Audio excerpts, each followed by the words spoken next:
Donc, le budget 2014 a été adopté hier soir, en fait, au dernier conseil municipal. Quelles sont vos réactions, David Valence? On peut dire d'abord, comme l'ont fait observer Françoise Legrand et Vincent Benoît, que c'est un budget qui est insincère, puisque le maire de Saint-Dié, depuis sa première élection en 1989, n'avait jamais baissé les impôts.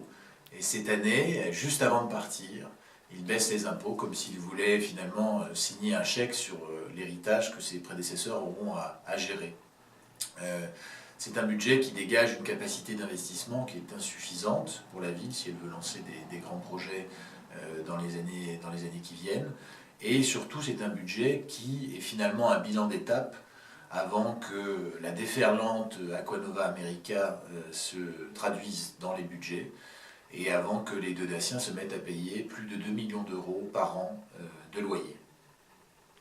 D'autres réactions par rapport à l'audit financier, par exemple? Nous avons eu droit effectivement avant la présentation du budget proprement dite à la présentation d'un rapport commandé par la ville de Saint-Dié à un organisme que Christian Pierret connaît bien puisqu'il est membre de son conseil d'orientation.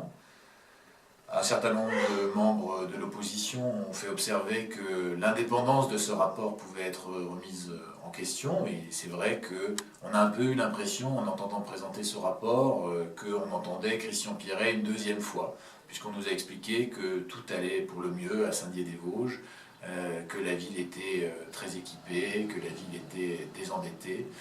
Ce qu'on a un peu de mal à comprendre, si on garde cette vision rose, c'est que dans un même élan, on nous a expliqué que la ville était aussi une des plus pauvres de France. Et cela, je ne crois pas qu'il y ait lieu de s'en glorifier, comme le fait trop souvent le maire sortant.